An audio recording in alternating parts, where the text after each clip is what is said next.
Psaume chapitre 4, verset 8. Je me couche et je dors en paix, car toi seul, Éternel, me fais habiter en sécurité. Psaume chapitre 4, verset 8. Je me couche et je dors en paix, car toi seul, Éternel, me fais reposer en sécurité. Habiter en sécurité, je me couche et je dors en paix, car toi seul, Éternel, me fais habiter en sécurité. Psaume chapitre 4, verset 8. Bonsoir bien-aimés, c'est l'heure de la prière et de la repentance en ce mercredi 16 avril 2025 soir. Prions ensemble. Seigneur, en cette fin de journée, nous venons te dire merci pour ta fidélité et remettre entre tes mains notre repos. Père Céleste, merci pour les grâces reçues aujourd'hui, pour ta main visible qui nous a protégés et conduits. Merci pour la paix, même dans les moments de tension, alors que la nuit tombe. Viens apaiser nos cœurs, renouveler nos forces et entourer nos foyers de ta douce présence. Ta parole nous rassure. Je me couche et je dors en paix, car toi seul, Éternel, me fais habiter en sécurité. Psaume chapitre 4, verset 8. Bien-aimé, si tu n'as pas encore reçu le Seigneur Jésus-Christ de Nazareth dans ta vie comme ton sauveur personnel et ton Seigneur, je vais t'inviter à le faire pendant ces moments de prière. Tu vas donc répéter cette prière après moi. Il a dit, Seigneur Jésus-Christ, je reconnais que je suis un pécheur. Seigneur Jésus-Christ, je reconnais que je suis un pécheur. Seigneur Jésus-Christ, je te demande pardon pour tous mes péchés, commis en acte, en pensée et par omission. Seigneur Jésus-Christ, je te demande pardon pour mes péchés, commis en acte, en pensée et par omission. Seigneur Jésus-Christ, prends le plein contrôle de ma vie. Prends le plein contrôle de mon âme. Prends le plein contrôle de mon être. Seigneur Jésus-Christ, prends le plein contrôle de ma vie. Prends le plein contrôle de mon âme. Prends le plein contrôle de mon être. Seigneur Jésus-Christ, je t'invite dans ma vie comme mon Dieu, mon Sauveur et mon Seigneur. Seigneur Jésus-Christ, je t'invite dans ma vie comme mon Dieu, mon Sauveur et mon Seigneur. Seigneur Jésus-Christ, je t'invite dans ma vie comme mon Dieu, mon Sauveur et mon Seigneur. Baptise-moi par ton Esprit Saint et remplis-moi de ton Esprit Saint. Baptise-moi par ton Esprit Saint et remplis-moi de ton Esprit Saint. Je t'en supplie, Père Saint, au nom de Jésus-Christ de Nazareth. Amen. Bien-aimé, si tu as fait cette prière de tout ton cœur, sache que le Seigneur n'est pas un homme pour mentir, ni le Fils de l'homme pour se repentir, mais ce que sa bouche dit, sa main l'accomplit. Nous allons lire la parole de Dieu. Je veux particulièrement bénir tous ceux qui ont confessé leur péché ce soir. Soyez bénis, soyez les bienvenus dans la famille chrétienne. Soyez les bienvenus et sachez surtout que ce soir, vous avez mis la joie dans le cœur de plus de 1000 anges. Des milliers d'anges sont heureux parce que vous vous êtes détournés du mauvais chemin. Oui, bien-aimés, vous venez dans la maison du Père. Les anges sont des esprits au service des enfants de Dieu et désormais ils seront à votre service pour vous défendre, pour vous protéger, tant que vous craindrez votre Dieu et éviterez de faire le mal. Que Dieu vous bénisse abondamment dans la nouvelle famille dans laquelle vous êtes entrés au nom puissant de Jésus-Christ.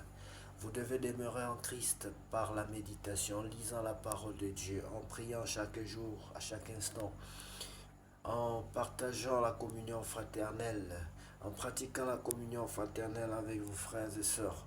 Bien-aimés, que Dieu vous bénisse abondamment au nom de Jésus. Lisons donc la parole de Dieu dans le livre de Genèse chapitre 40. Joseph en prison. Après ces choses, il arriva que les chansons et le panetier du roi d'Égypte offensèrent le maître, le roi d'Égypte. Pharaon fut irrité contre ces deux officiers, le chef des échansons et le chef des panetiers, et il les fit mettre dans la maison du chef des gardes, dans la prison, dans le lieu où Joseph était enfermé. Le chef des gardes les plaça sous la surveillance de Joseph, qui faisait le service auprès d'eux, et ils passèrent un certain temps en prison.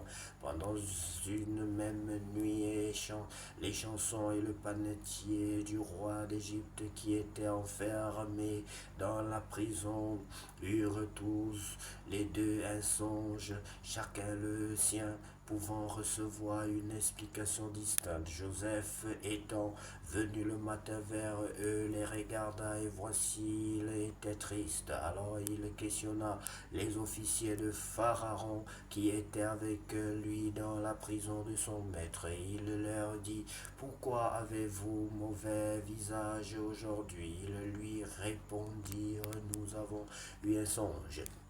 Et il n'y a personne pour l'expliquer. Joseph leur dit, n'est-ce pas à Dieu qu'appartiennent les explications? Racontez-moi donc votre songe. Le chef des échansons raconta son songe à Joseph et lui dit, dans mon songe, voici il y avait un sceptre devant moi. Ce sceptre avait 3 sarments. Quand il eut poussé, sa fleur se développa et ses grappes donnèrent des raisins mûrs. Et la coupe de Pharaon était dans ma main. Je pris les raisins, je les pressai dans la coupe de Pharaon et je mis la coupe dans la main de Pharaon. Joseph lui dit, en voici l'explication. Les 3 sarments sont 3 jours. Encore 3 jours et Pharaon relèvera ta tête et te rétablira dans ta charge. Tu mettras la coupe dans la main de Pharaon, comme tu en avais l'habitude lorsque tu étais son échanson. Mais souviens-toi de moi quand tu seras heureux et montre, je te prie, de la bonté à mon égard. Parle en ma faveur à Pharaon et fais-moi sortir de cette maison. Car j'ai été enlevé du pays des Hébreux et ici même je n'ai rien fait pour être mis en prison. Le chef des panetiers, voyant que Joseph avait donné une explication favorable, dit, voici il y avait aussi dans mon songe 3 corbeilles de pain blanc sur ma tête. Dans la corbeille la plus élevée, il y avait pour Pharaon des mets de toute espèce cuits au four, et les oiseaux les mangeaient dans la corbeille au-dessus de ma tête. Joseph répondit et dit, en voici l'explication, les 3 corbeilles sont 3 jours, encore 3 jours et Pharaon enlèvera ta tête de dessus toi, tu te feras pendre à un bois et les oiseaux mangeront ta chair. Le 3e jour, jour de la naissance de Pharaon, il fit un festin à tous ses serviteurs et il éleva la tête du chef des échansons et la tête du chef des panetiers au milieu de ses serviteurs. Il rétablit le chef des échansons dans sa charge des chansons pour qu'il mette la coupe dans la main de Pharaon. Mais il fit pendre le chef des panetiers selon l'explication que Joseph leur avait donnée. Le chef des échansons ne pensa plus à Joseph, il l'oublia. Bien-aimés, je vous exhorte à relire cette merveilleuse histoire car elle est très très édifiante. Et ce que moi je retiens un peu, c'est l'histoire de Joseph. C'est ce Joseph qui est capable, il a le pouvoir de traduire, d'expliquer les songes, bien-aimés, les rêves. Et c'est par la grâce de Dieu. Et on peut aussi constater que celui qui l'a aidé et à qui il a demandé le service de ne pas l'oublier, va quand même l'oublier, car la Bible est claire là-dessus. Il va l'oublier par la suite. Comme quoi, on peut souligner l'ingratitude, on peut souligner l'amour de Joseph envers les gens, la fidélité de Joseph, on peut souligner la patience de Joseph, on peut souligner la bonté aussi de Joseph. Que Dieu vous bénisse abondamment, bien-aimés, que cette nuit soit la plus douce, la plus belle de toutes les nuits déjà passées sur cette terre, au nom précieux de Jésus-Christ. Nous avons ainsi prié. Amen.